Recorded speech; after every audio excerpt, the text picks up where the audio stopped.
Hello Khushi కేమ్ జేమ్స్, how are you all? ఈరోజు నేను మీ ముందుకి TSI 2022లో జరిగిన ఎగ్జామ్లో కెమిస్ట్రీ క్వశ్చన్ పేపర్కి సంబంధించి ప్రతి క్వశ్చన్కి డీటెయిల్డ్ ఆన్సర్స్ చూసే సిరీస్లో భాగంగా నెక్స్ట్ వీడియోతో నేను మీ ముందుకు వచ్చేసాను. ఈ వీడియోలో మనము ఓన్లీ వన్ క్వశ్చన్కి మాత్రమే డీటెయిల్డ్ ఆన్సర్ చూడబోతున్నాము. అది కూడా కొంచెం లెందీ ప్రాసెస్ కాబట్టి ఒక క్వశ్చన్ సెలెక్ట్ చేసుకున్నాను నేను ఈరోజు. డీటెయిల్డ్ ఆన్సర్ చూద్దాము. సో ముందు మన క్వశ్చన్ ఏంటో చూద్దాం. చూడండి, ఈరోజు మనం డిస్కస్ చేయబోతున్న క్వశ్చన్ అయితే ఇదనమాట. Consider the following statements. 2 statements ఇచ్చారు. ఆ 2 స్టేట్మెంట్స్ గురించి రిలేషన్ అదంతా అడుగుతున్నారు అనమాట. రోడియం కాంప్లెక్సెస్కి సంబంధించిన ఈ క్వశ్చన్ అనమాట. Rhodium CO2 twice I2 minus catalytically converts CH3I and CO ఈ రెండిటితో రియాక్ట్ అయ్యి మనకి CH3COIని ఇస్తుంది అనేది అయితే స్టేట్మెంట్ 1 అనమాట. ట్రూనా కాదా అనేది మనం చూద్దాము. స్టేట్మెంట్ 2 వచ్చేసి సేమ్ కాంప్లెక్స్, ఏదైతే రియాక్టెంట్ కాంప్లెక్స్ ఇచ్చారో అదే complex is diamagnetic in nature. దాని మ్యాగ్నెటిక్ నేచర్ గురించి మాట్లాడుతున్నాము. సో ఇచ్చిన స్టేట్మెంట్స్, ఇచ్చిన ఆప్షన్స్ చూడండి. Statement 1 and 2 are correct and statement 2 is the correct explanation of 1. అలాగే statement 1 and 2 are correct and statement 2 is not the correct explanation of 1. Statement 1 is correct and statement 2 is incorrect. Statement 1 and 2 both are incorrect. So ఈ ఆప్షన్స్లో మనం ఏ option choose చేసుకోవాలి అనేది అయితే చూద్దాము. అయితే అంతకంటే ముందు స్టేట్మెంట్ 1 గురించి మనము అనలైజ్ చేద్దాము. స్టేట్మెంట్ 1 చూడండి, మనకి రోడియం కాంప్లెక్స్ ఇచ్చాడు. CO twice కార్బన్ మొనాక్సైడ్, ఇది CO twice and I2 on the complex మనకి -1 ఛార్జ్ అయితే ఉంది. సో ఇలా ఉన్నదాన్ని మనకి ఎప్పుడైతే CH3I అండ్ COతో రియాక్ట్ అయ్యిందో అప్పుడు మనకు CH3COI వస్తుంది అనేది అయితే స్టేట్మెంట్. అయితే ఈ స్టేట్మెంట్ మనము డైరెక్ట్గా చదివే కన్నా ఒక నేమ్డ్ రియాక్షన్ దగ్గర చదువుతాం. ఈ క్వశ్చన్ ఎక్కడ చదువుతామంటే మాన్సాంటో ఎసిటిక్ యాసిడ్ ప్రాసెస్ అని చదువుతాం. మాన్సాంటో ఎసిటిక్ యాసిడ్.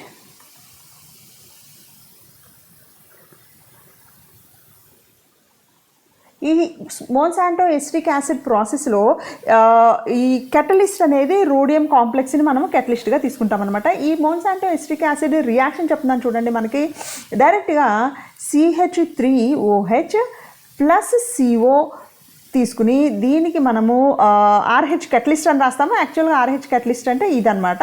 సో నేను ఎర్ర మార్క్ మీద RH కెటలిస్ట్ అని రాస్తున్నాను. సో ఇలా తీసుకున్నప్పుడు మనకేమవుతుంది అంటే in presence of hydrogen iodide అనమాట. సో ఇక్కడ చూడండి, వాడు అడిగిన క్వశ్చన్లో COHIతో రియాక్ట్ అయ్యి RH కెటలిస్ట్ ఏమొస్తుంది మనకి CH3COOH వస్తుంది. ఈ CH3COOH వల్లే మనకి ఈ పేరు వచ్చిందనమాట, మాన్సాంటో ఎసిటిక్ యాసిడ్ అనే ప్రాసెస్ పేరు. ఓకేనా?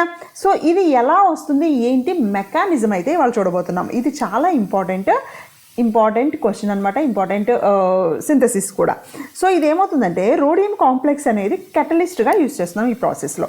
సో కెటలిస్ట్ అంటే మనకేం తెలుసు, ఎక్కడి నుంచి స్టార్ట్ అయ్యామో అంటే ఈ కెటలిస్ట్ అనేది మనకి రియాక్షన్లో ఉండటం వల్ల రియాక్షన్ అనేది స్పీడప్ అవుతుంది అంతే తప్ప ఇది డైరెక్ట్గా కెమికల్ చేంజ్కి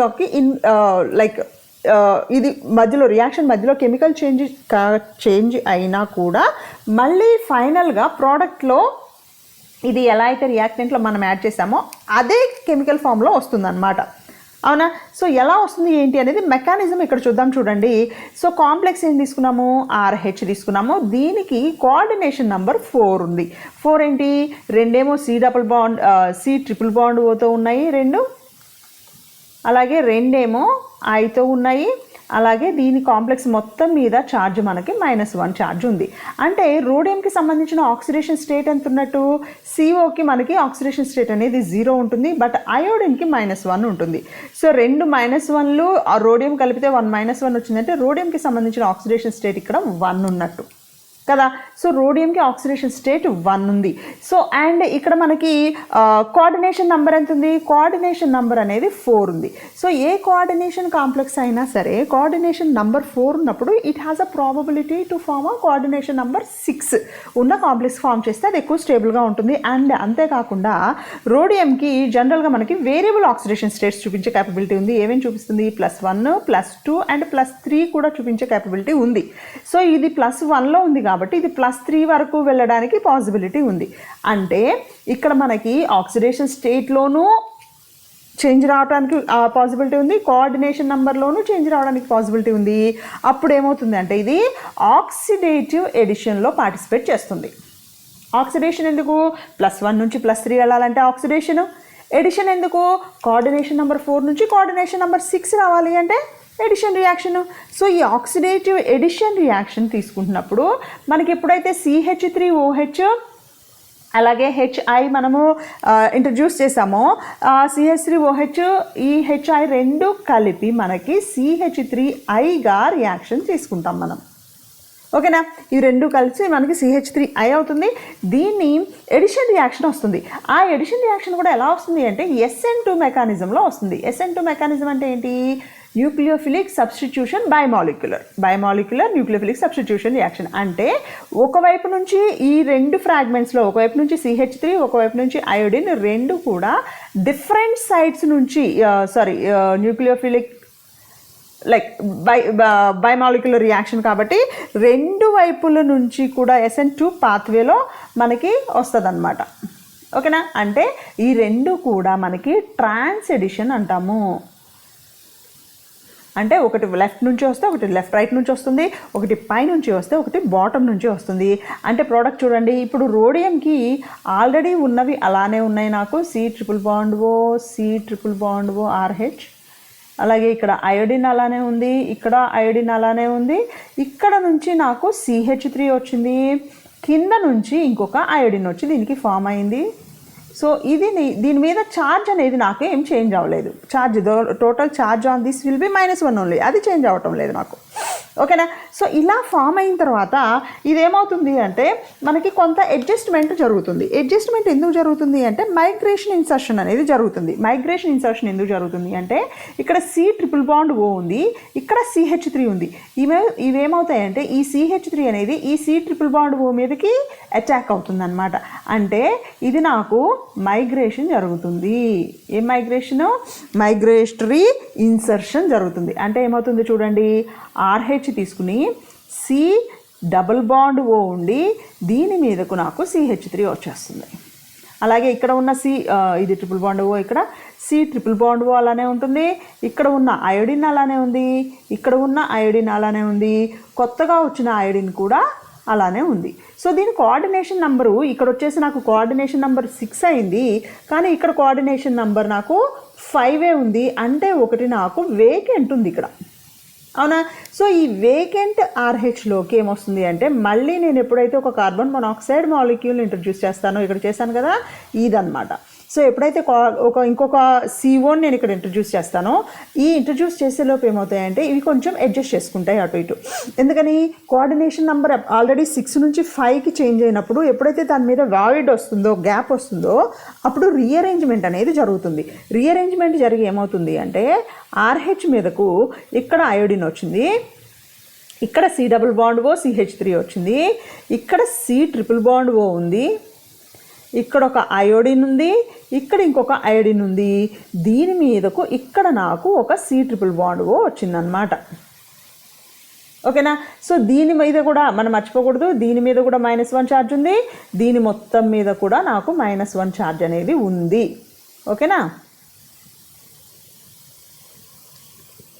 ఓకే.